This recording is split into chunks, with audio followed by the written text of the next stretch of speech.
Right, well, and here we are after serious technical difficulties. Hiya, hello to Elle and hello to Amy B. And we're still trying to work out how to do this because we've never done it before. And we've been through a series of catastrophes in the attempt. So I have been asked a question here, which is from DH, and it says, do you think that without Scientology's influence, your life would have been as colourful and varied in the absurdities you've experienced? What's the most important lesson you could reduce down to an elevator pitch in regards to avoiding abusive relationships? So we've got two questions there. Let's see if I can remember them both. So do I think that without Scientology's influence, my life would have been as colourful and varied in the absurdities I've experienced? Well, I'm a great believer in absurdism. I love the absurd, but it's perhaps the rather negative absurdism. No, there's no way that I've been harassed as much as I have been, or have had such an extremely overly interesting life if I'd involved myself in something other than investigating Scientology. As to avoiding abusive relationships, I think we tend to talk ourselves into things, and I think it's really important that we try to see the best in people, and that's very virtuous. But I would say that it is good to come away from encounters with people and think about what happened. So if you feel that somebody was unpleasant to you, they were rude to you, they were nasty to somebody else in the room, or if you feel that somebody is flattering you, that is to say, insincerely praising you, or indeed if somebody is, praising you to the skies, go away and think about it, talk about it, have some kind of relationship with somebody else so that you can explore whether or not you wish to become involved, and don't sign any contracts on the first meeting with anybody. Hey Ken, we've got the wonderful Ken Bernstein here. I hope you're doing well, Kenny. We missed you actually. It's been way too long. Okay, if I could perhaps I'm going to have to go over to the list of questions. Spikey promised me that she would provide me with questions, but I don't see anything else coming up on the stream here. So the next one is from Samuel. Does Scientology have a system in place for teaching Sea Org members second languages? Mormons are especially renowned for their ability to teach missionaries foreign languages in order to improve their overseas recruitment into the Mormon church. Is there anything similar to this in Scientology? And did Ron Hubbard produce a tech for second language acquisition?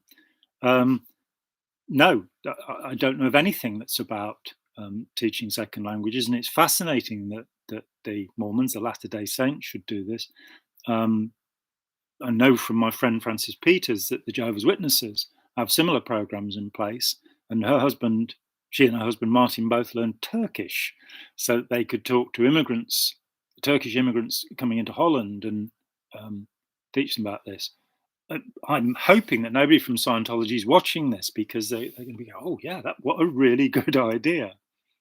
I have a question from Canada. I'm hoping that's the whole country are watching and asking me this question.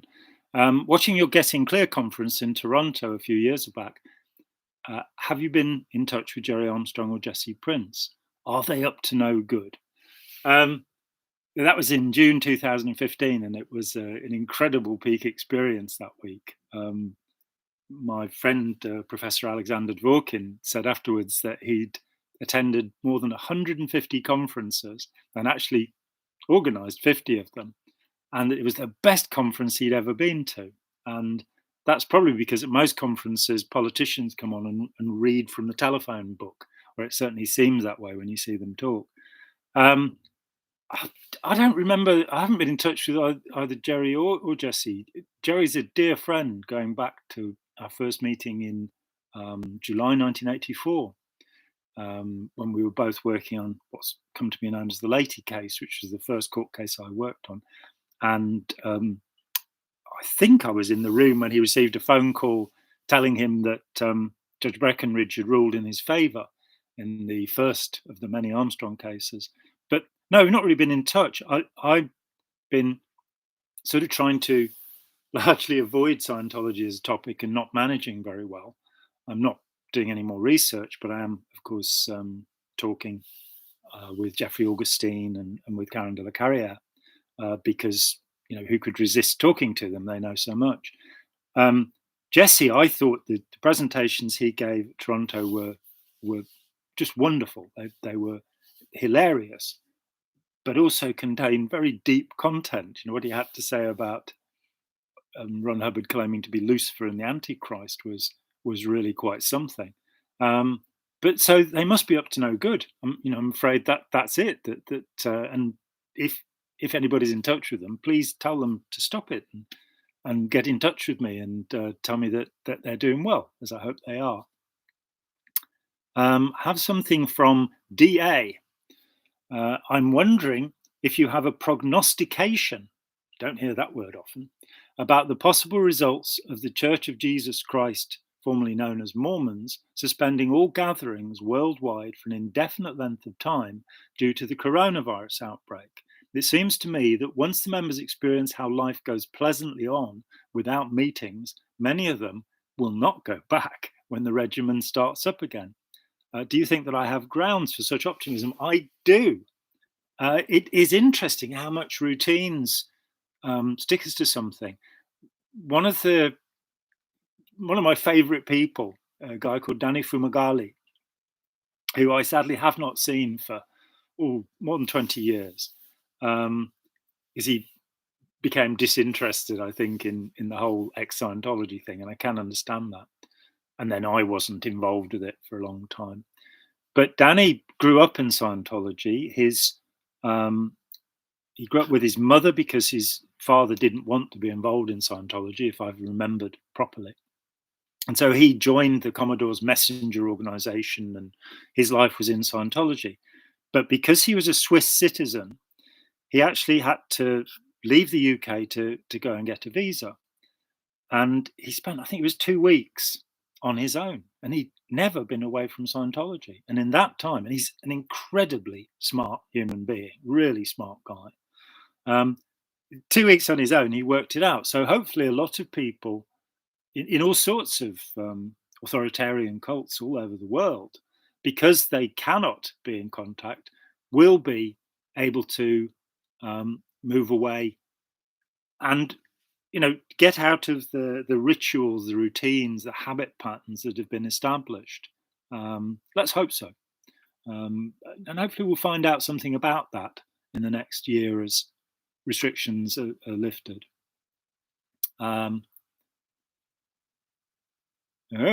So from Chuck Beattie, my old mate Chuck Beattie, good to hear from you, Chuck.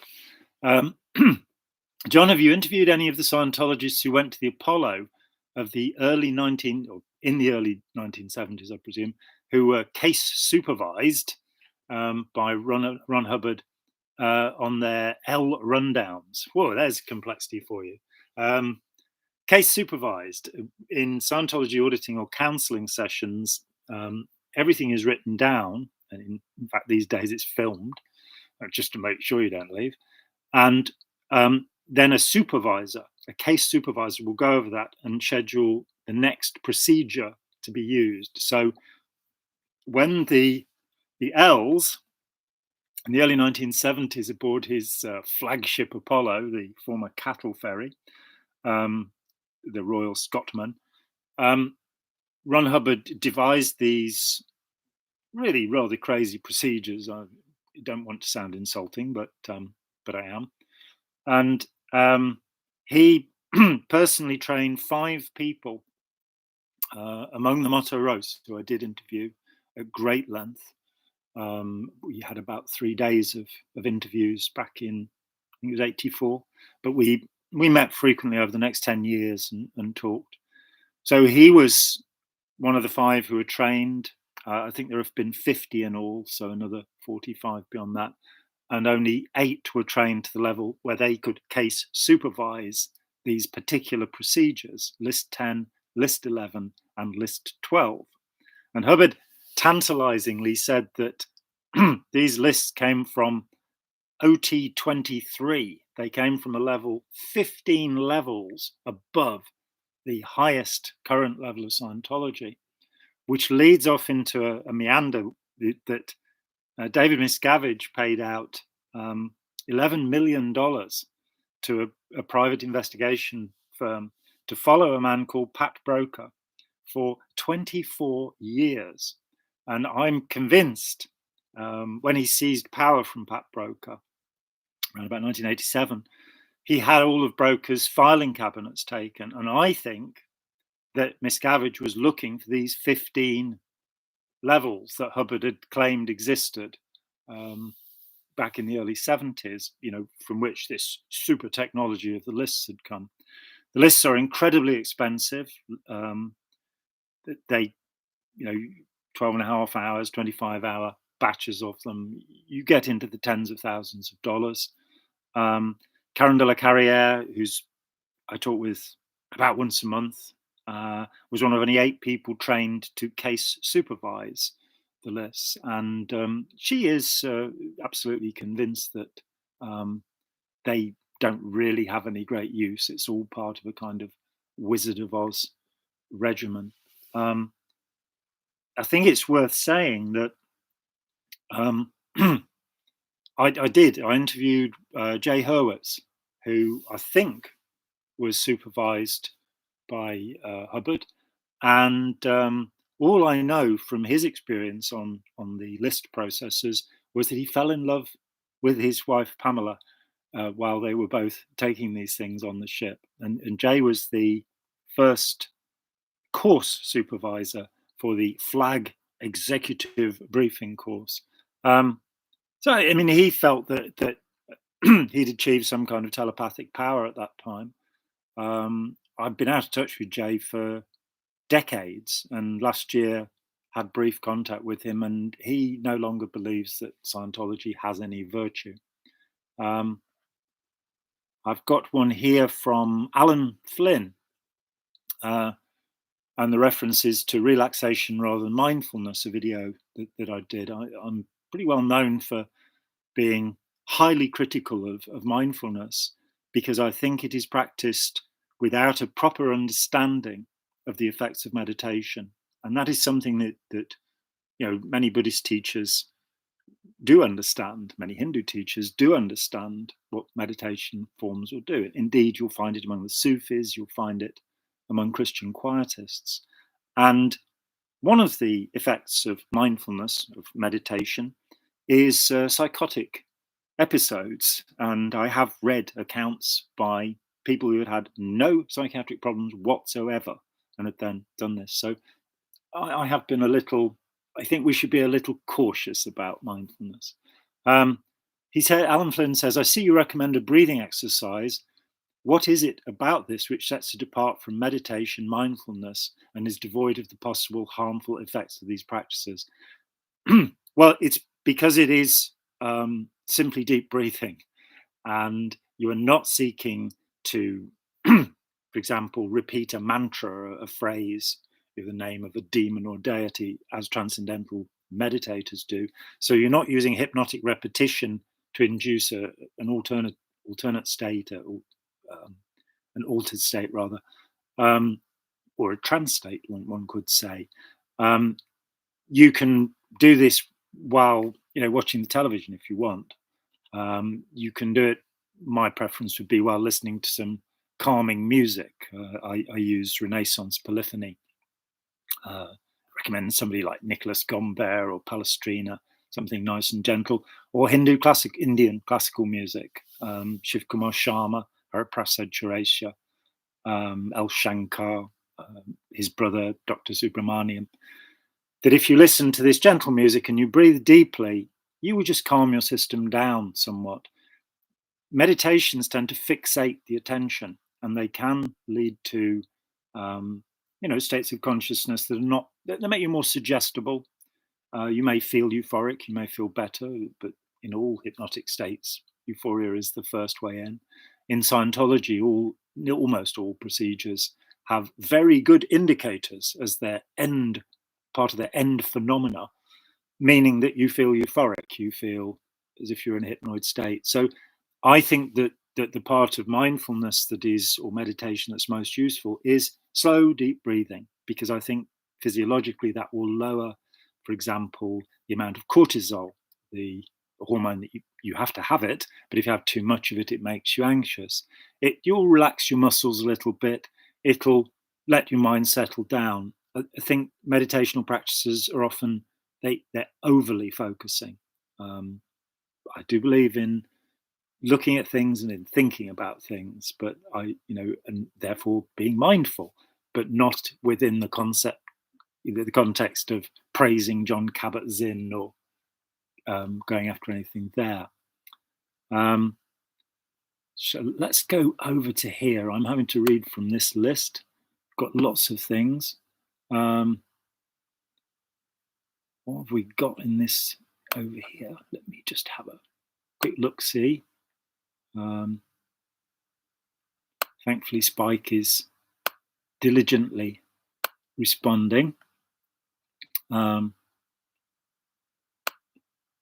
is that, yeah. Second languages, yes.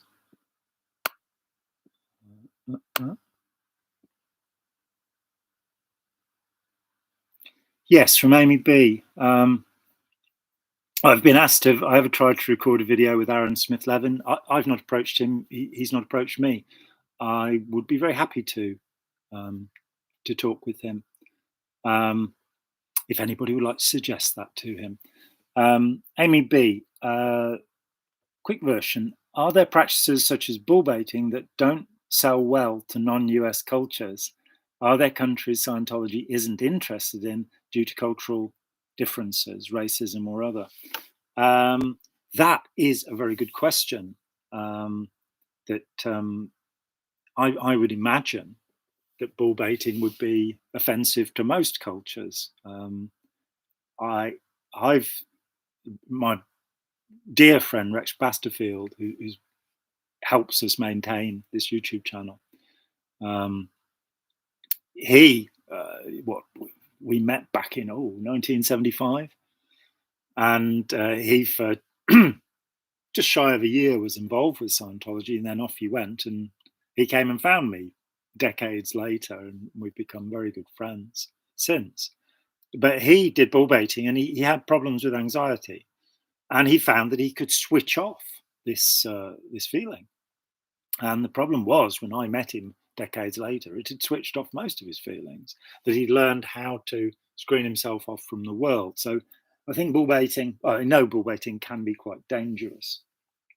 One needs to be a little careful. And I would be very interested to hear from people, from other cultures, to see if there would be, because it is quite an offensive thing to do to somebody to, say things in the attempt to get them to react, say things that are either comic or sexually extreme. That's commonplace. One of the strange things I saw was in a course room where they were next to what's called the clay table, where the plasticine, in the UK we call it plasticine, they've got modeling clay in the US, I think. And this person fashioned a phallus and testes out of this and put it in his lap to make the other person laugh. And that did seem a rather odd thing to do. I think that I don't think there are any countries specifically that Scientology doesn't target, but I saw a process in the 90s, and it's continued since, where they will send people to a particular country to recruit staff. And so I dealt with 5 Zimbabweans who had escaped from Scientology. And I had an Estonian who'd been recruited, and they would bring them over, have their passports. And of course, if you've come from somewhere like Zimbabwe, where I think that average wage was about $10 or $12 a week there, you can't afford to fly back. And so these people would become stuck, and they would go and recruit in different countries.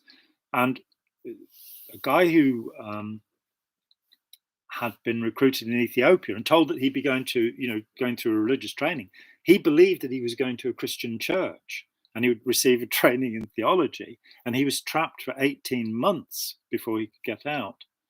And he actually managed to get a tape recording of a briefing for these missionaries who were going out recruiting, and it was quite horrifying seeing, they were being trained basically to bring in slave labor.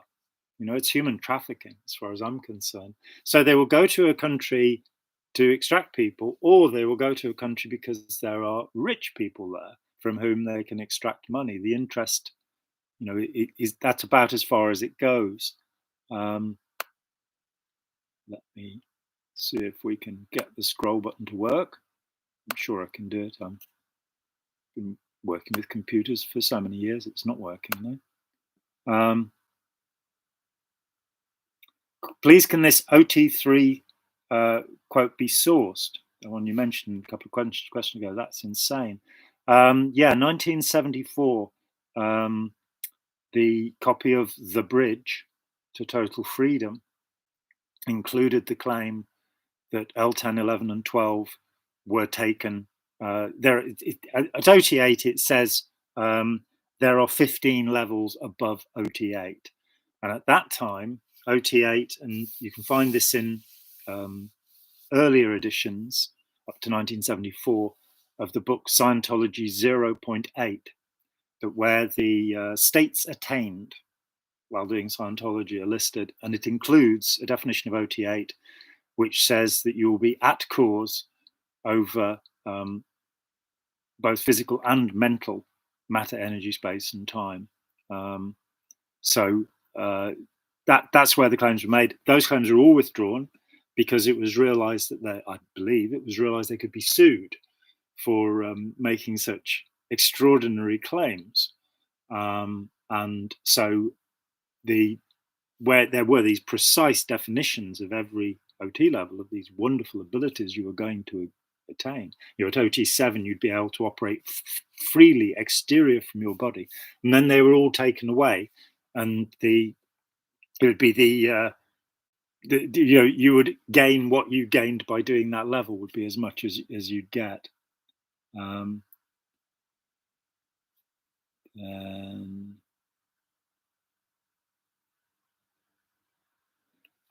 From LL, I hope I'm getting your name right.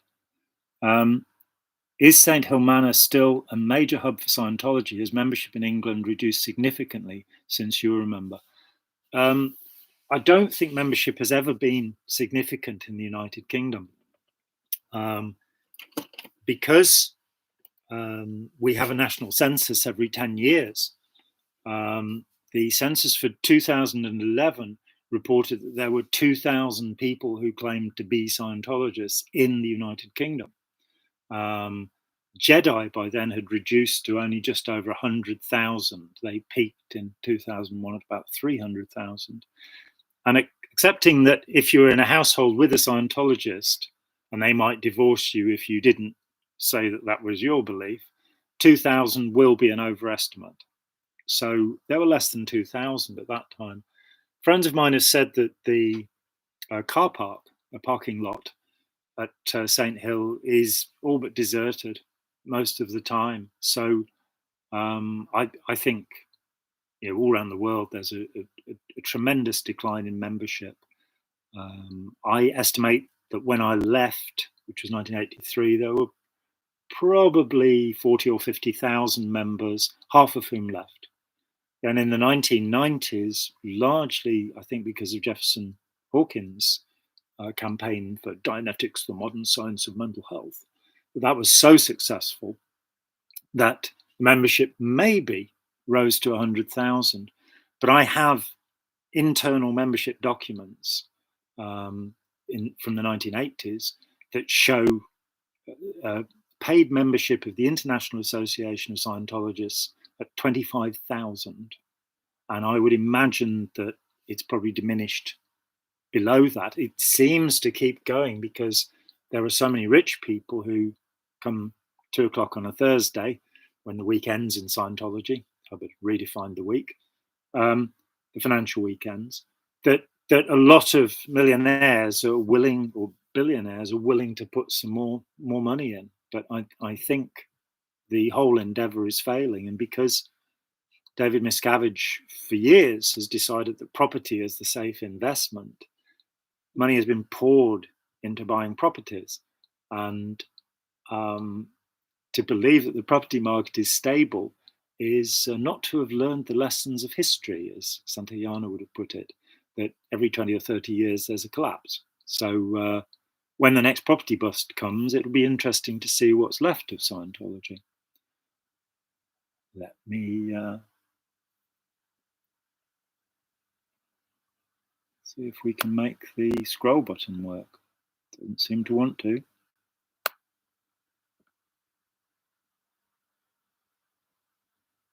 Okay, let's go over back to some of the questions that have come in before. And thank you, Ella. She's over here. From Fran Narth. Ah, that's a palindrome. Fran Narth. My favourite palindrome is so many dynamos. It's the same backwards as forwards, but Fran Narth. In the past, you said that the National Institute of Health spent over $100 million investigating mindfulness, and that they concluded that there's no scientific evidence to support it. I've looked at the NIH website and can't find that conclusion by them. Can you direct me to the source of that information about mindfulness? And why do you think NIH now says it could be helpful? Well, it's Robert Purser, Professor Robert Purser, in the book Mindfulness, which is a wonderful book. He is a lifelong meditator, believer in meditation. Indeed, most of the critics of mindfulness that I've referred to are actually themselves meditators, and several of them are mindfulness meditators. So, So I didn't take that account from there. And the point I'm making is that they've spent this much money investigating. They spent $23 million investigating transcendental meditation, and without finding, here we are, without finding any benefit. And what does Purser say? Yeah, page 121. I have the tome to hand. We have, and he's a professor of business studies, so one would hope that he's quite good with financial information. Never know. He says when TM research dropped off government funding registers, mindfulness-based interventions filled the void. The NIH, National Institutes for Health, has so far spent over $100 million on mindfulness. He's writing a few years ago now. This was published in 2019. 4 times as much as it gave TM in half the time. So in 2017 alone, the University of Wisconsin-Madison Center for Healthy Minds, run by contemplative neuroscientist Richard Davidson, was awarded a whopping $7,637,000. So what he's saying is they've not made any admission that it's not helpful. The problem is that in looking at the research, and I did go and look at research papers, this is the book, by the way, and the research papers I found, the only thing I could find that supported the idea of mindfulness, that seemed to be scientifically adequate, was a paper about social anxiety. And it doesn't really surprise me that, here we are, here's the other book that's relevant. It doesn't really surprise me that it would help somebody with social anxiety. However, in the National Health Service in this country, mindfulness is being prescribed for anxiety and depression. And a friend of mine who's a psychiatrist was aggrieved that she'd been told that if she did not recommend this, she might be disciplined because this is an accepted treatment. I couldn't find any scientific literature that supported the idea that you could treat anxiety or depression, social anxiety being a different thing from anxiety, that they could be treated successfully. And this is the Buddha pill, Can Meditation Change You, by Dr. Miguel Farias and Dr. Catherine Wickham. And Dr. Catherine, they're working out of Oxford University. Miguel Farias is the editor of the Oxford Handbook to Meditation. They are both mindfulness practitioners. But Farias talks about having his graduate students at Oxford look for articles about mindfulness to support its scientific efficacy or otherwise. It says they found more than 4,000 articles, but some of these were repeated. We excluded all of those that were repeated or that did not have random allocation to an experimental and control group. So they were not actually adequate studies. And of those 4,000, they ended up with only 30 that met the criteria for a scientific study. And this is a man who is a mindfulness meditator and at Oxford University with a doctorate. Having read through the articles on how meditation can turn us into a better person, both he and a woman who was working on a neuroscience doctorate reached the same conclusion. There are serious flaws with the research. And he goes on to say, I felt dismayed, despite the anecdotal evidence on the merits of mindfulness meditation, and despite the hundreds of studies produced in the last 20 years, there was no robust scientific evidence that mindfulness has any substantial effect on our minds and behaviors. It was strange to come to this conclusion. I'd grown up believing in mind over body effects and that meditation was the queen of techniques when it came to personal change. As an undergraduate, I tenaciously defended meditation's therapeutic value at a behavioral psychology class.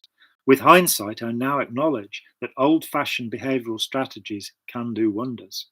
Basically, if you want to make people more empathic and compassionate, having them engage in behaviors where they actively help others may be better than meditating and saying goodwill mantras. He has a great deal more to say. It's interesting because Catherine Wickham doesn't seem to have read what Miguel Farias wrote. They alternate chapters. And she seems to think that he has demonstrated that mindfulness is effective. Her subject is yoga and whether that is useful. And she says that she couldn't find any control group for her yoga practitioners in prison. And you sort of going, well, deep breathing, calisthenics, Kalanetics, whatever, Pilates, all sorts of things she could have used, I think.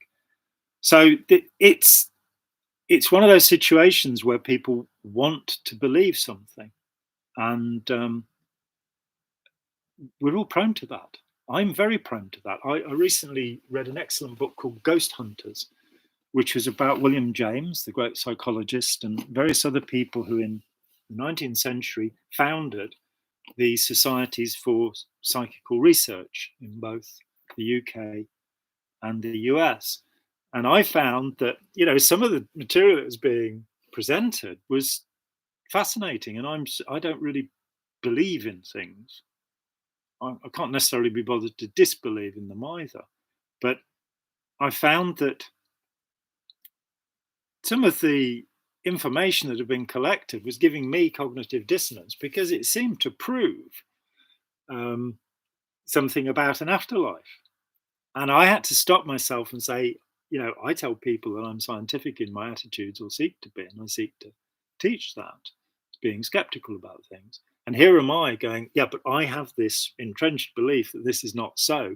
And so this is causing me cognitive dissonance. I was very happy at the end of the book to find that the author of the book had also been shaken, but not actually convinced. And so, fascinating book, though, Ghost Hunters. The author's name eludes me. Spike will put it somewhere or other, because she always does. I can't get away with it. So yes, Buddha Pill, very good. So what else do we have? We have from Stop Propaganda. Hello, Stop Propaganda. What a lovely name. How is Sam? I miss him on your videos. Off topic, but that's how I roll sometimes. I think it's very much on topic. Where has Sam gone to? We all miss him. Where are you, Sam? Sam currently is very busy preparing to start a degree in music. He actually applied to do a degree in sound production, and they auditioned over Zoom. And he said that, he played an instrument. And they said, well, could you play something for us? And he sat and played on his keyboard for them. And they went, we think you should do a degree in music, because he's kind of good at that. So he's been refreshing his music notation skills, because he pretty much stopped playing to notation when he was about 9 or 10 or something. So, and has been doing jazz grooves since then. So he's busy with that and various other things in his life. But we have in the last couple of weeks started saying, we need to get back to that and teach the world Saminanity and how to achieve sameness, or the condition of Sam. And I'm hoping that we will be back again in a couple of weeks. And thank you. I too, a friend of mine's just been looking through the videos and went to the early videos, which are about the Church of Saminanity, and was delighted by them. And I really enjoyed doing those things too. But he doesn't look. He looks like a fresh-faced baby looking back at those videos. It's such a long time ago, and now he's got long hair and little beardy things. So we will hopefully see him soon.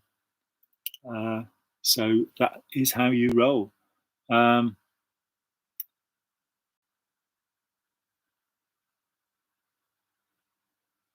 Miles Powers, again from Stop Propaganda, has posted several videos that the UK Health Services is pushing alternative medicine as part of healthcare. Sounds like a way to cost cut.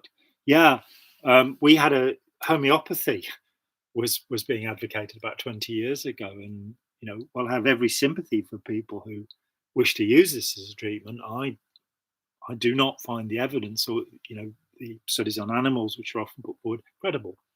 And the idea that you can dilute something down to the equivalent of one molecule in the Atlantic Ocean, or is it the Pacific Ocean, and it will still be curative through some magical means, doesn't make sense to me. But because Prince Charles, that royal family, big on homeopathy, I think there was some influence he had through one of his charities or something, that they started offering these alternative treatments, and mindfulness has crept in, and it's anti-scientific. And scientific medicine is a very modern idea. Pharmaceutical companies after the Second World War started having to test things to a gold standard, and the gold standard was that it would have been tested on 1,000 people and then replicated on 1,000 people. And we're seeing studies of things, and with the mindfulness things, it might be 12 people. Willoughby Britton, who's at Brown University, an assistant professor there, and a mindfulness meditator, has an excellent website. She did a study to show, we were hoping to show, that mindfulness was beneficial to sleep. And to her surprise, she found that her control group actually slept better than the mindfulness meditators. They woke up less often and they had more deep sleep. So we need to approach things intelligently and not simply emotionally. It's a sense, my dear friend Uval and I point to the wonderful work of Robert A. Burton, who was a head of neuroscience at Mount Sinai Hospital in the University of California. And he wrote this, let's see if we can get the shine off it, this marvelous book called On Being Certain, that so much of what we say we know is simply what we believe and would like to be true. And the example I have given for years, I'm just creating catastrophe here. The example I've given for years is when I was about 17, I spent 2 hours. I was a lot more patient then than I am now. I spent about 2 hours having a born-again Christian try and convert me. At the end of it, as he backed away from me in horror, and he didn't turn his back on me because he realized I'd probably jump on him or something, I don't know. And it'd been a perfectly polite conversation. And he said, I don't understand the Bible, but I know it's all true. Well, okay. People want to live that way, they can. But when we believe that our beliefs are factual, or knowledge, then we can get into a certain degree of trouble and maybe end up paying David Miscavige $500,000 that we don't really have. So, thank you. Yes, the Ghost Hunters author is Deborah Blum. Isn't Spike brilliant? What can you say? This is from ASEX 222. 222. I grew up in a house that was number 222. An incredible piece of secret. No, not in the least. You're very well learned. How many hours a day do you spend reading? What are your favorite subjects? Reading books. When I wake up, I have a bath and I'll read for about 20 minutes in the bath. During the day, I will read for brief periods. I am a strong believer. Matthew Walker, in his Why We Sleep, which has become a very popular book, and quite rightly so, says that it is better to seek to learn something and then take a break, or indeed take a nap. I don't take a nap. And I tend towards that view of reading for 10, 15, 20 minutes at a time. So in an ordinary day, and most of my days are ordinary, I probably read for about an hour from books. And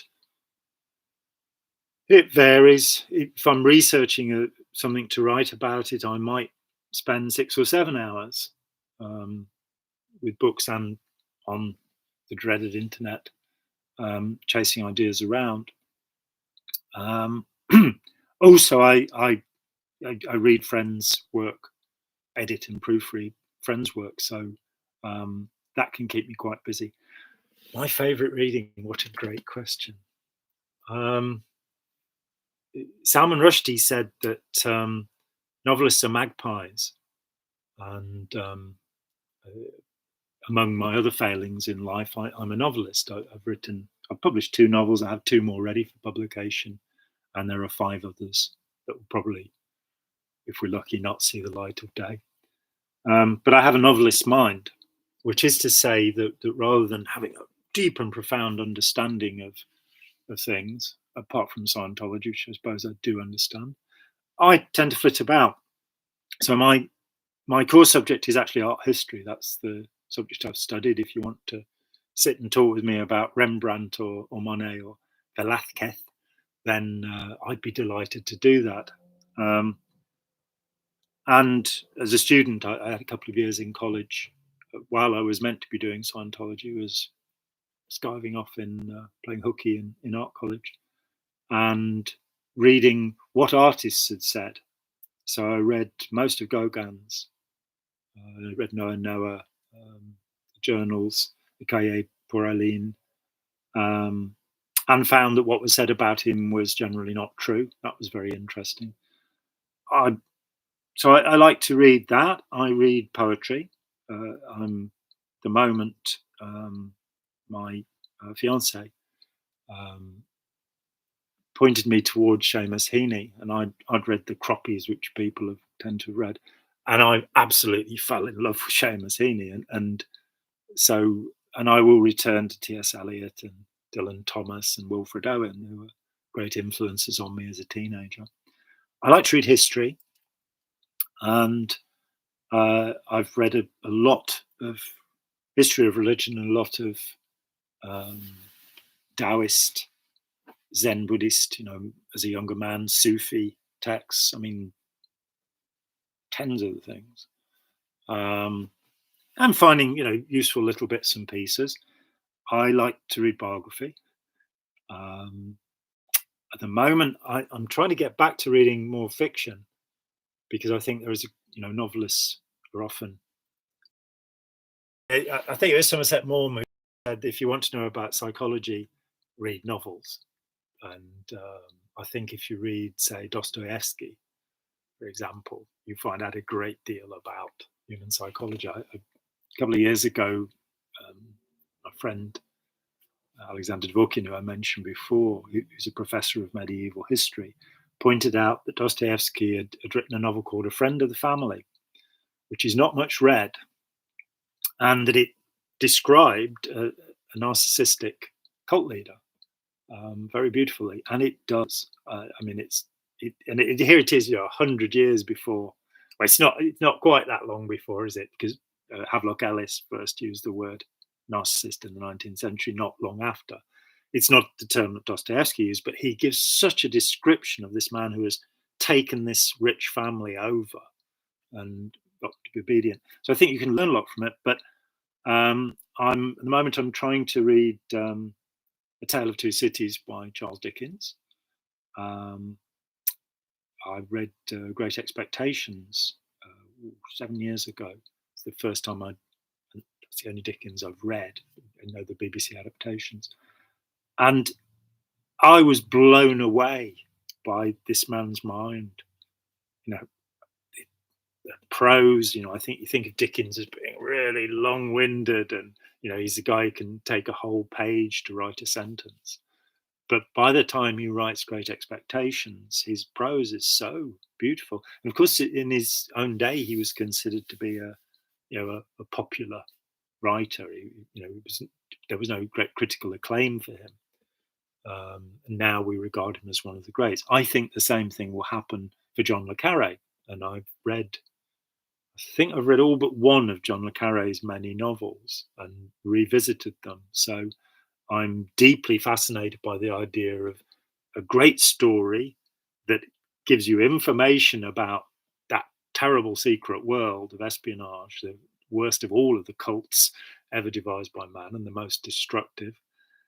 And it's written in great prose, it's got a great story, and it's telling you something that informs you about the way the world works. So le Carré is very popular.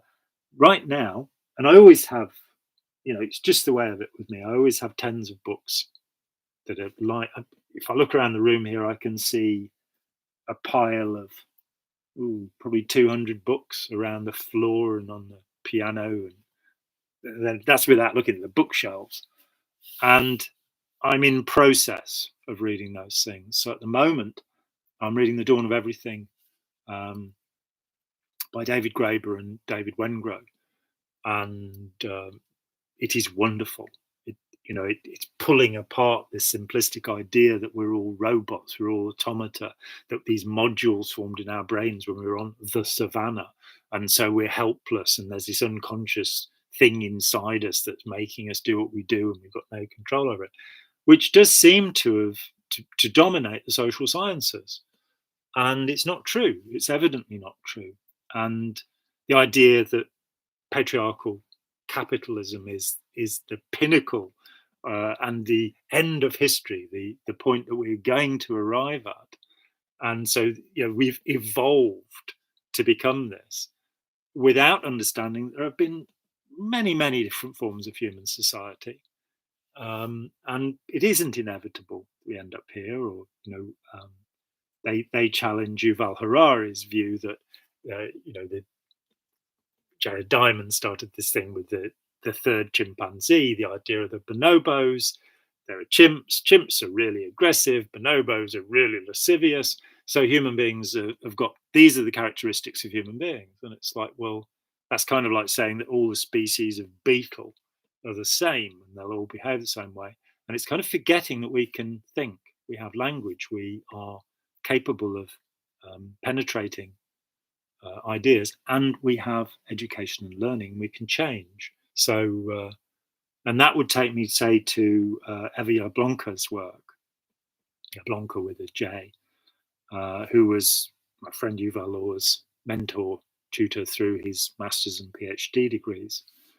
And her notion of the 4 dimensions of evolution, which I think is vitally important. I think that we're at a point academically and in the social sciences where hopelessness is the fundamental outlook. And many of the people I talk to actually despair. They think the world is, the environment is going to collapse, humanity is going to be wiped out. And they just live inside their own little bubble and try and make the best of it. I don't feel that way about the world. I feel tremendously hopeful about what is just about to happen, but it's only going to happen if we don't lose hope.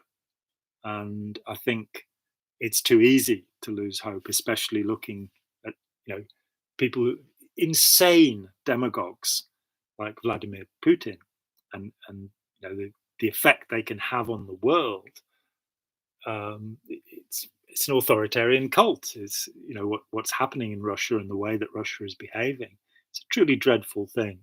So I recently read Brian Victoria's Zen at War, which caused the Rinzai Zen sects to apologize for the horrors of their involvement with the war. If one wants to understand the dangers of mindfulness, that's a very good book to read, finding that all the Japanese military were trained in mindfulness, zazen, meditation technique, and it did not make them compassionate and wonderful, as John Kabat-Zinn said, though he went off to start training the US military, presumably weren't finding compassion that way either. So, books about psychology, books about public relations,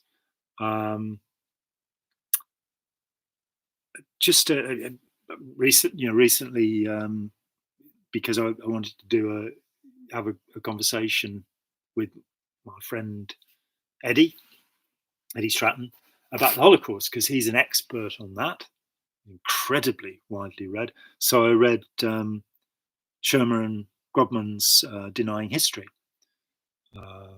which was very useful. So and lots friends recommend books to me, and I stack them up, and I manage to read about 1 in 10 of the ones I buy, it would seem, at the moment, because the world is too fascinating fundamentally, and never more shall be so. Okay. We have KMB 147. When are you speaking with Uval Orr again? Do you know when he's publishing his book? I'm glad you've asked me that. Uval actually visited. He was here from Saturday through to last Wednesday. And 2 years since we've seen him, and we normally see him 3 times a year as he's coming and going through England. And he comes and stays for a week too. We've been on holiday with him to Spain, which is fantastic. My closest friends, and an absolute genius. I think that he's at the leading edge. I think he's contributed. His ideas about awe and fervor are vital to our understanding of behavior, and that by looking at what he's thinking, and I was sort of moving my way towards this thing, saying that people become involved often. They become involved with authoritarian groups because of a peak experience, and that he's developed that and taken it apart and put it into an evolutionary setting that makes a lot of sense, and that pushes aside much of the thinking in which we're trapped, much of the hopeless thinking in which we're trapped. So yes, we should talk again soon, and I will arrange that, and thank you for reminding me. He is working on the 10th chapter of his book. He has reasonable edits of the first 9, so he's nearly done, and I will do a final proof edit on it, and it's then a decision of whether to go with a mainstream publisher or to self-publish.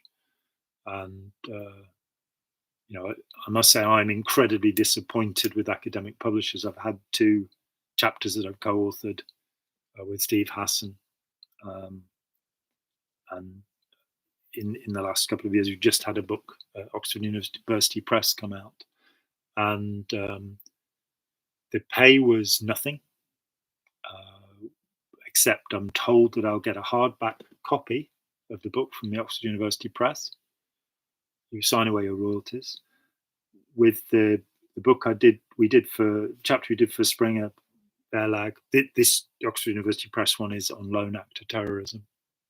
We wanted to look at the cultic dimensions of that and how people are being recruited online now. And the book for Springer was about psychiatry and anti-Semitism, so I was with books about Jewish history and things like this, which was quite interesting for me to find out about that. But the payment for that was a PDF copy of the book. So you spend, 4 or 6 weeks. New Scientist has said that the profits in the academic publishing trade are greater than the profits in the drug cartels. So they'll sell a book for $100 into libraries and what have you. So it's a racket. So trying to find a publisher other than an academic publisher, one of the more ethical ones like Jossie Bass, for example, might be a bit of a problem, but he'll get better distribution. What he has to say is absolutely groundbreaking. And yes, I will. When I talk with him next week, we talk every week. I've done since 2015 when we met, when he came to Toronto conference, Getting Clear conference. I will bring that up, and we will talk about something else. And if there's something you'd particularly like us to address, please, let us know, and we'll give it a go.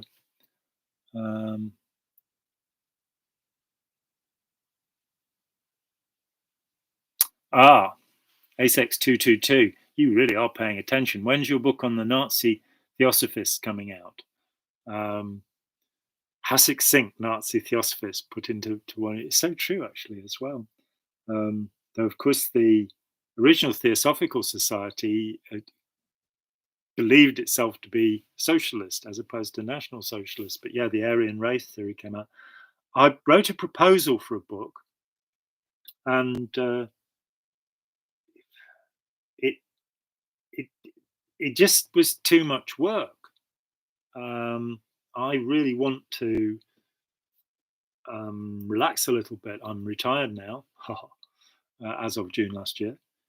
I'm doing just as much as I ever did and not getting paid anything for doing it. So nothing much has changed. And I was interested just in the whole thing of belief.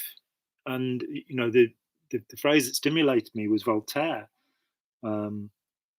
Those who believe absurdities will commit atrocities. And seeing how much, human behavior depends upon human belief. And so I cast a pretty wide net. The idea that Aryan race theory begins with Helena Blavatsky, the absolute fraud. You can read in the Ghost Hunters book. It shows that one of the first things the Society for Psychical Research did was to investigate Madame Blavatsky and show that she was a fraud. She was a cheat, and they showed exactly how she was cheating as well. But she had this idea of Atlantis, that keeps coming back ever since Plato, year in, year out, and that the people there were Aryans and they had supernatural powers, what the first Aryan race theorists called electron powers, because Max Planck or somebody had just named the electron, I'm not really sure. And that led to, belief is so important. It's so incredibly important that the Nazis, perhaps not Hitler, but many of the people around him were involved in magical societies, the Tula Society particularly, and they believed absolute nonsense. And so Himmler, who founded the SS, was the head of the Gestapo and the Minister for the Interior in Germany, ran the Einnernerb ministry, which had 50 departments, which was looking into the absurd ideas behind Aryan race theory. But it also had the Lebensborn movement, where they were seeking, through selective breeding of human beings, to bring about a super race that would get back their Aryan electron powers. And the dark-haired woman in ABBA is actually a Lebensborn child. So maybe she does have electron powers. Maybe that's why they were successful. I don't know. Don't really listen to ABBA. So the answer is, I've no idea if I'll ever get back to it. I want to take some time to paint, to play music, to publish some poetry, to publish some novels, and to take photographs, because I've got by donation from a very kind friend, I've been able to buy a good digital camera and a macro lens, and I'm doing that. So I don't know. I will give me a year or so and ask me again. Okay, what have we got? From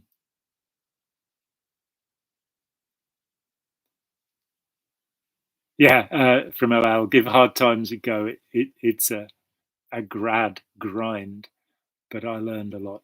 It's true, there are Sufis who pray for Allah to, give them difficulties, because that way they will learn. And of course, the beginning of Buddhism is the Buddha learning that there's old age, disease, and death in the world, learning about bad things. I've had enough bad things personally, and by reflecting upon them, I may one day become wise. It hasn't happened yet, but it is experience that teaches us. And people who have, a lovely life with no difficulties are probably aren't any such people, but they really won't learn anything. And one thing that's really important from this, and that I had hoped to, when I was working with the Open Minds Foundation for the 5 years I spent doing that, I really thought there'd be a flood of former members of authoritarian groups coming to help us, because when you've been through the experience, you can help other people. You're more capable of doing that. So, a bereavement counsellor who has suffered bereavement, a marriage counsellor who has been through a bad relationship. I think, so I'd hoped that the people who'd survived Scientology and whatever of the thousands of other groups out there would flock to the Standard and want to share something, because it is, having been wounded, the Fisher King story, the famous Arthurian story of Parsifal, wrote a novel based on that, which will be coming out in the next year. That it is from your wound that you learn, and you can teach others to avoid being wounded quite so badly, or to recover better from it. And it hasn't as yet happened, but I agree. We learn, as somebody said, I've learned from all of my mistakes. I could repeat every one of them exactly. Now, we should. I think much of what we learn is by making mistakes or by bad things happening to us. So, I agree with that. And KMB 147, Joe Zimhart. Joe's an incredible resource. He is. He's so thorough. I think Jessica Turville's ideas are really very interesting. She's a very independent thinker.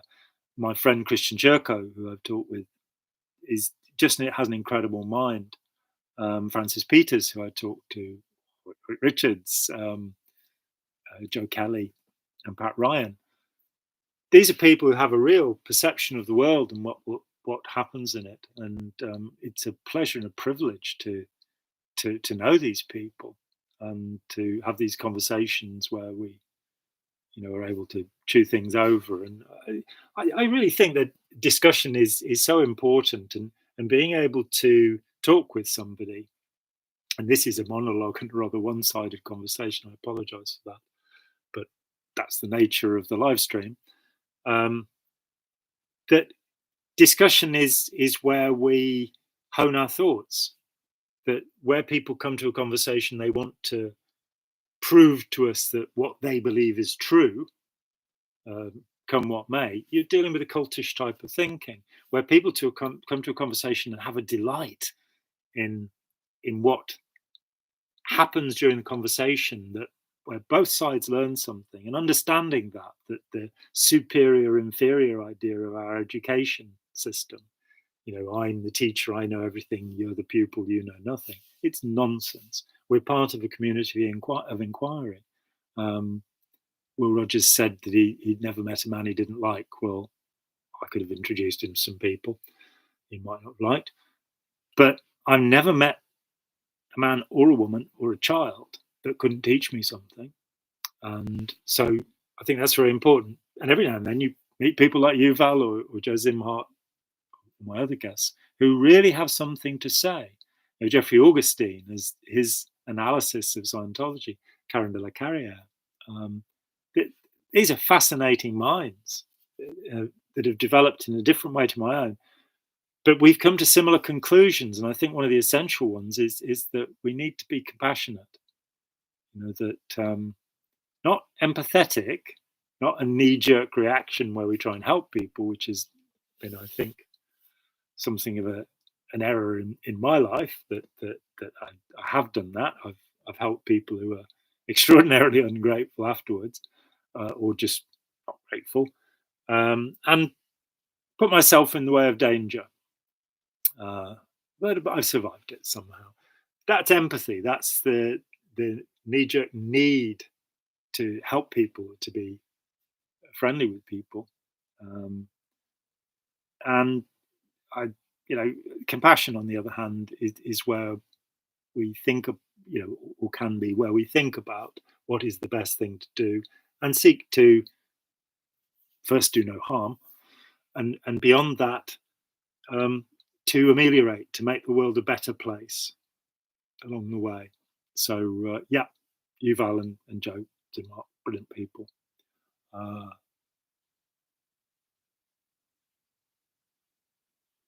Yeah, hard times. It probably is a bit hard and bleak house. He went for some subjects, didn't he?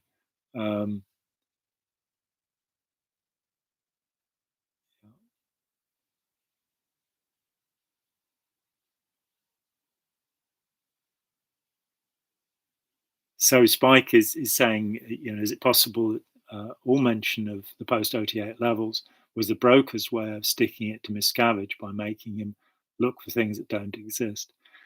No, I don't. And we know so little about what happened to Pat Nanny Broker. Only that I believe that Hubbard did appoint Pat Broker as the first loyal officer to be the head of Scientology. But what I'm told, and it's an allegation, and I don't want to be sued by Pat Broker, but or anybody else for that matter. I've been sued by enough people. That Pat Broker was Ron Hubbard's drinking buddy. That they both were very heavy drinkers, and Broker wasn't in any condition to really take over. But because he had been so close to Hubbard, he'd lived with Hubbard through the last years of his life. And of course, Miscavige had, my understanding is he didn't see Hubbard at all after Hubbard ran off and went into hiding. So in fact, all of the notarized documents by David Miscavige are not legally binding, which included the decision to cremate him quickly and not give him a full post-mortem, but also the decision to, I think the last will was notarized by Miscavige, and I believe that Hubbard's last genuine will left everything to his granddaughter, Diana Hubbard Horrich's daughter, Roanne. But I believe that she is nothing for Miscavige to worry about. He's not going to go after it.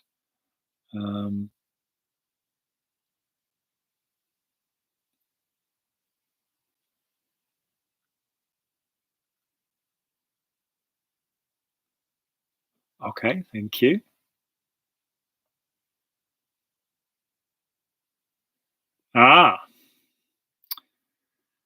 Is this Cesse or Cease? How do I pronounce your name?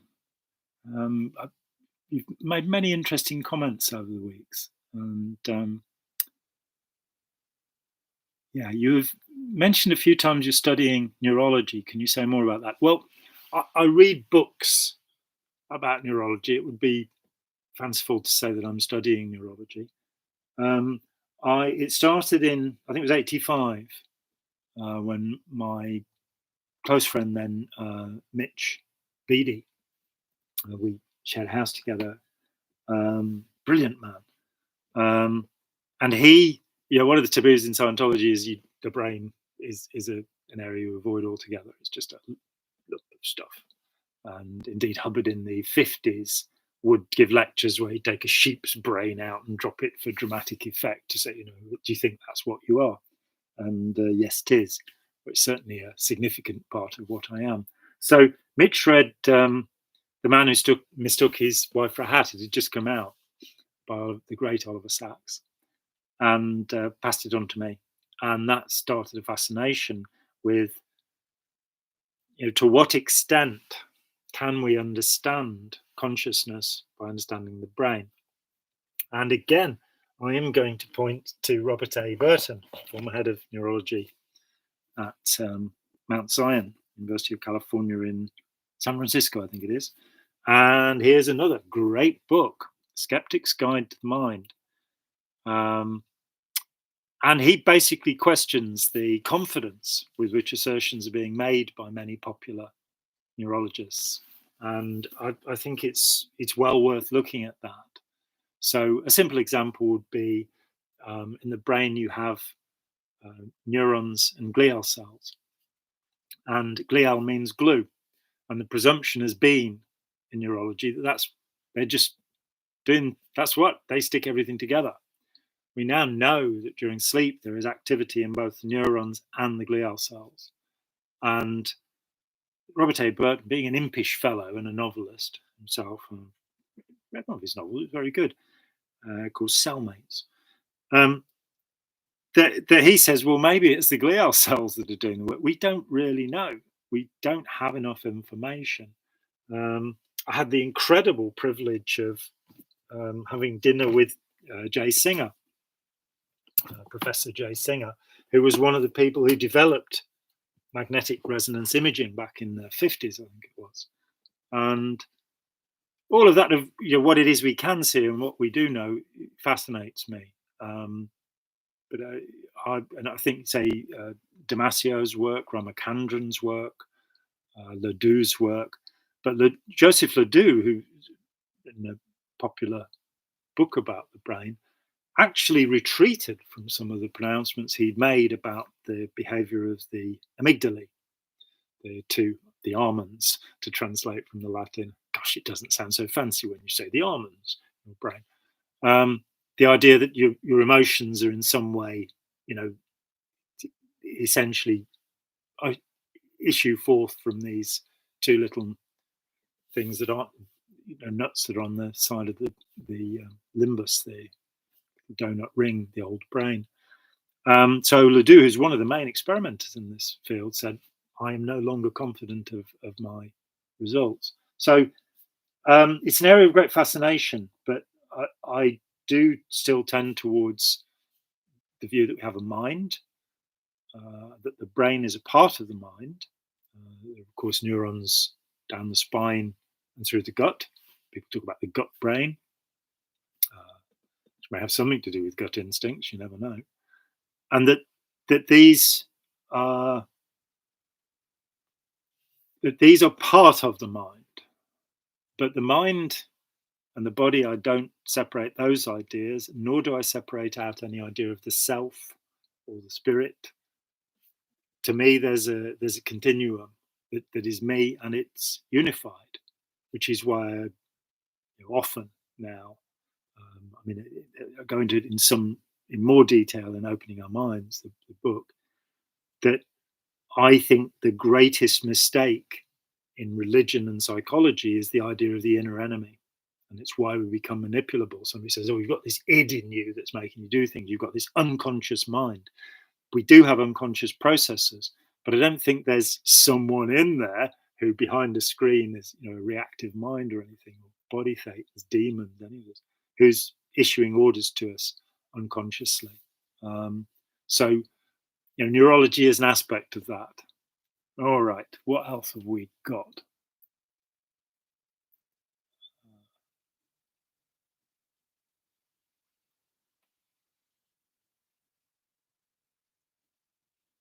Stop propaganda. I would love to see you have H.G. Tudor as a guest.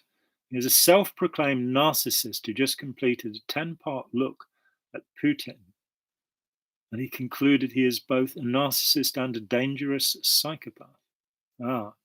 CC, thank you for putting me right on that. Yeah, I don't know who H.G. Tudor is.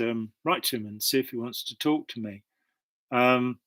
I think that all of these classifications are really quite dangerous. Psychopath and sociopath no longer, 2012, they exited the Diagnostic and Statistical Manual of the American Psychiatric Association, Volume 5. There, you have the antisocial personality, you have the the narcissistic personality disorder. And when we get into what narcissist means, you have the malignant narcissist, which is Erich Fromm's term from the book The Heart of Man in 1965. And the narcissistic personality disorder seems to simply iterate what he'd written in that book. And the thought is not concluded. If there is a malignant narcissist, then there must likely, or most likely, would be a benign narcissist also. And I think Erich Fromm failed to complete his thinking on this, having read books from, read half a dozen of his books throughout, from his Escape from Freedom in 1941 to his last book about Freud in 1980, where he finally started to put down the last bits of Freudian nonsense. And he puts forward the point of view that 60% of people don't fully develop a self. They don't grow up, don't become adults. And I think that's a good way of looking at things. The narcissist is somebody who needs adulation, demands adulation, or what we call a narcissist is that. We have the word from Havelock Ellis, British psychologist, and he said a narcissist is somebody who spends the day masturbating and has no interest in having sex with anybody else, which seems to me a pretty good understanding of the story of Narcissus, Echo and Narcissus from the Greek myths. That's what a narcissist would be, somebody who's totally self-involved. The people we call narcissists are people, and Freud said they're people who love only themselves, and Fromm says they don't love anybody. They don't know how to love. And I think that's true. So looking at somebody like Putin, he is a malignant narcissist, most certainly. From his career, when he became prime minister under Boris Yeltsin, and then his evil, awful campaign in Chechnya, which the West did nothing about. And is it just because it's the other side, because it seems more Eastern and Asian, that we're concerned about Ukraine, as we should be, but we're not concerned about the annihilation war that was waged on Chechnya, which wanted independence from the Russian Empire. So he has, if we call him a psychopath, yes, in the full sense that Robert Hare gives, he is what I would call a criminal psychopath. And Hare says that if you score up to from 4 to 30 on his revised psychopathy checklist, you are a sociopath. He's redefined this as a lesser form of psychopath. If you score from 30 to 40, which is the most you can get, you're a psychopath. I call that class the criminal psychopath. There you have the homicidal psychopaths and the mass murderers, Stalin, Hitler, Mao. Putin certainly will find his place in history as such a person. Somebody who has not grown up, has not developed a self, and who identifies his self with Russia and the myth of Russia. The perfect nationalism is so much of that. This idea of that your self is part of your nation in some way, rather than being part of humanity primarily, and looking towards the benefit for humanity, rather than pitting one aspect of humanity against another. Aha. So, if somebody wants to get in touch with H.G. Tudor and ask him to talk to me, that'd be great.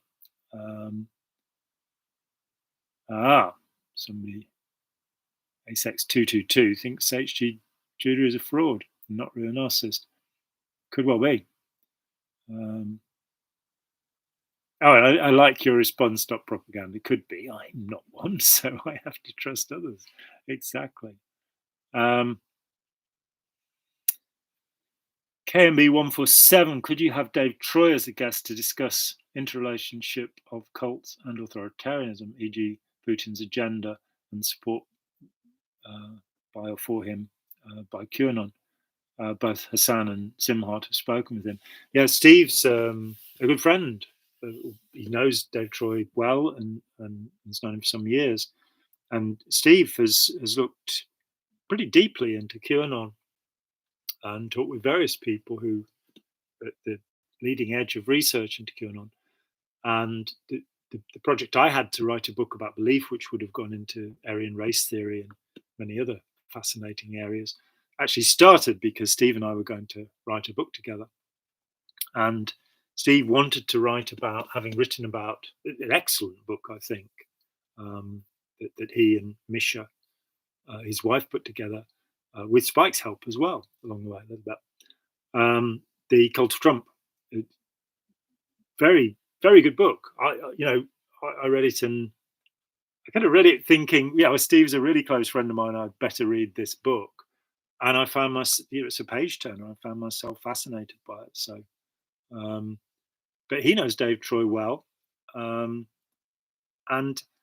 it's an area that I hesitate about, that I feel I might become too deeply drawn in, which is why I stopped working on the book. But Dave Troy wanted to talk to me. I'll talk to anyone, pretty much, given half the chance. I'm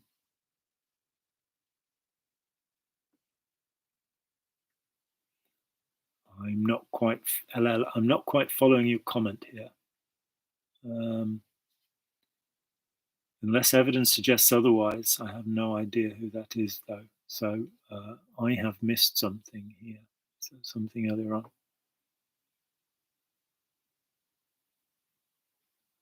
Talking about Evan Drood earlier.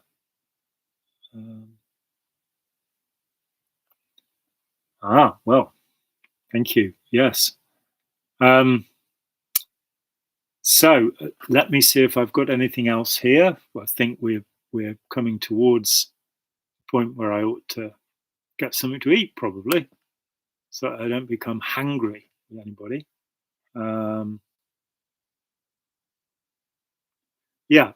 This was from Karen N. The question is, do people acquire strong public speaking skills through their Scientology training? No. I think it can sometimes be useful to do training routine 1,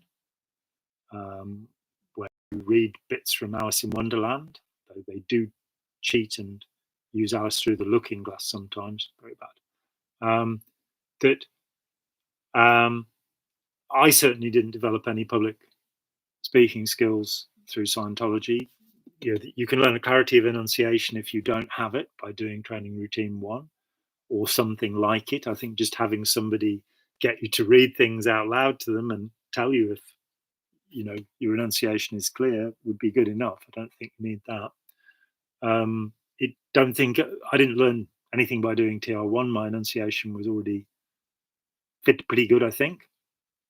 I learned about public speaking, which I've now done a fair amount of, by doing a fair amount of public speaking.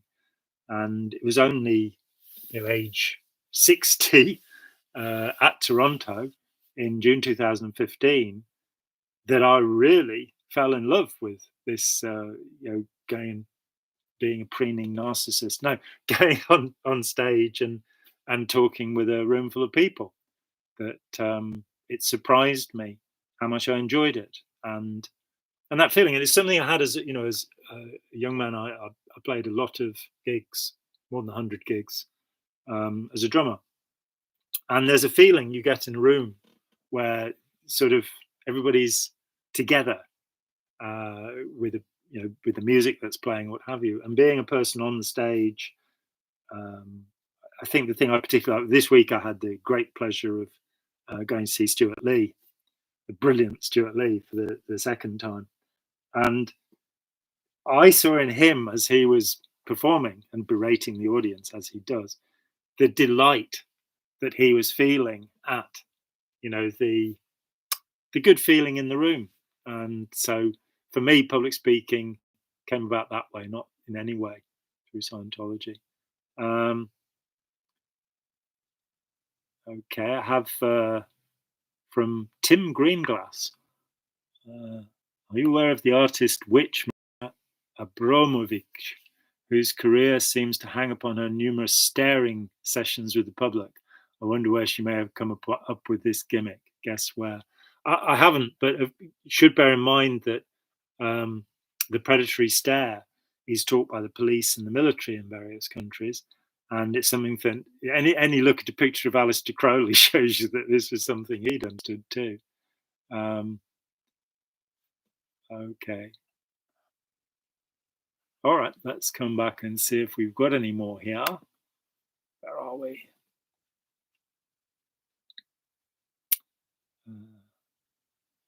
Kenny. Good interview on A Little Bit Culty. I enjoyed it. I enjoyed it too. And the interview I did with Sarah Edmondson, I enjoyed as well. She's quite unique. That her book Scarred is, there are now hundreds and hundreds, literally, of books about membership in authoritarian groups, and they tend to repeat the same material, which can be very helpful if you've not read that before. But occasionally something stands out. Jurette Bouillon's book, I'm taught with Jurette as well, gives an interesting, step-by-step journey. But I felt that with Sarah Edmondson's Scarred, that you really are seeing a highly intelligent, successful person who is lured in, and the steps that you go through. I was fascinated when I talked with her and asked her about the diets, because Keith Raniere, who didn't even know how to spell his own name, Keith Raniere, had this thing for anorexia. He fancied anorexic women. He also had erectile dysfunction. So put those things together. And so a lot of the members, actually, the jeunesse members and what have you, would starve themselves and calorie count. And it was delightful talking to Sarah, who I think was a 14-year member or something. She was a member for a long time, I think, and ran a centre and all of this. That she just went, oh no, that was nonsense, so I didn't do it. And realizing that, there's this idea of the brainwashed zombie that some pro cult social scientists put forward. They think we're talking about brainwashing and people turning into zombies. I've not seen that yet. Even in people who are subjugated thoroughly by an abusive spouse or by an abusive group, do still have some ability to perceive and make decisions. And I've not met anybody who is an exception to that. And I have met close on 1,000 people and talked with close on 1,000 people who've been involved in such groups and relationships. So with Sarah, it was fascinating to find that she was a very high level member, but she still disagreed with the leader on some of his points. So what else do we have?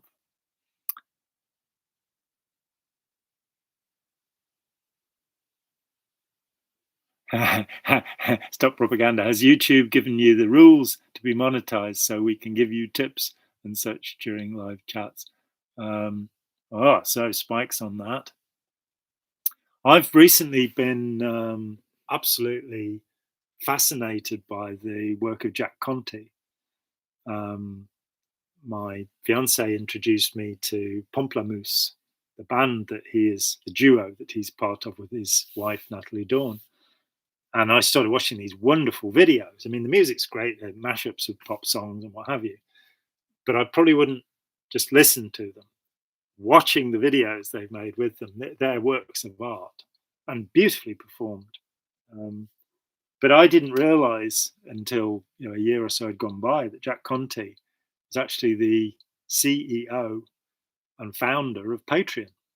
And the point was really that YouTube is, they are making a great deal of money and very little of it gets through to the content creators. So Jack Conte created a way of doing that. And we're in the next month or so, probably by the end of May, going to have to include our Patreon contributions.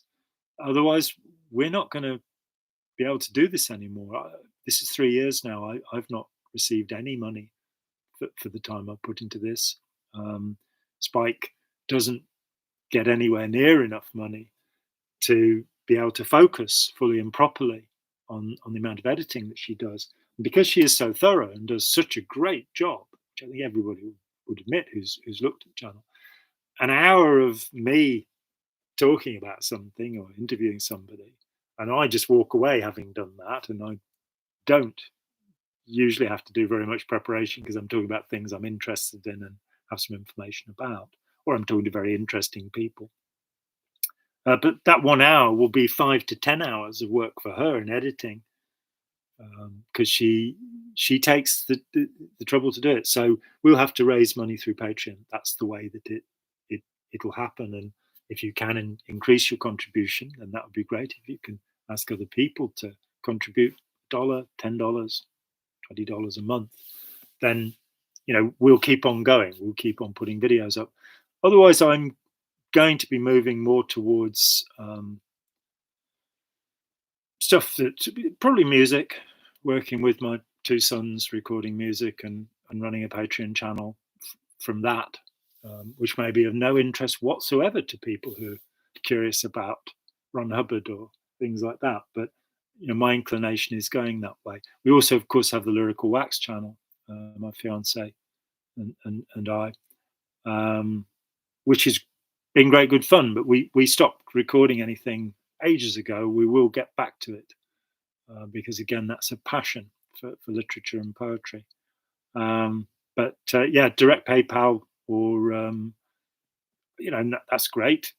But if somebody can put in a few dollars a month, that's wonderful, and much better than.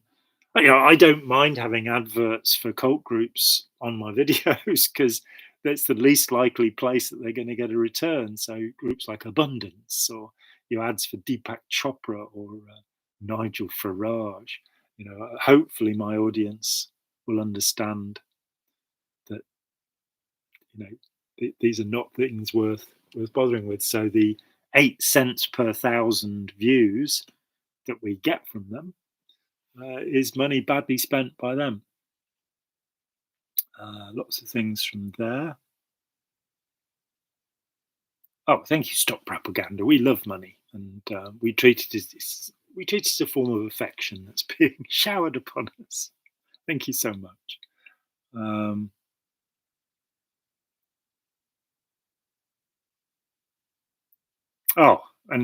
thank you again. Right, well, I think we probably come to the end of this conversation, and if you would like, I'd be happy to come back. And thank you, Amy B. I'd be happy to come back once a month and do this some more. And don't have to limit questions to authoritarian things, Scientology, things like that. I'm happy to talk about culture, the arts, music, a huge range of things. And if I don't know about it, then I can always make something up. So thank you very much for your time, for sharing your time with me. I hope you've enjoyed it as much as I have, but then I do love talking. And we'll we're putting videos up, we'll put this up, and maybe in a month's time, something like that, we'll come and do the same thing again. Thank you very much indeed.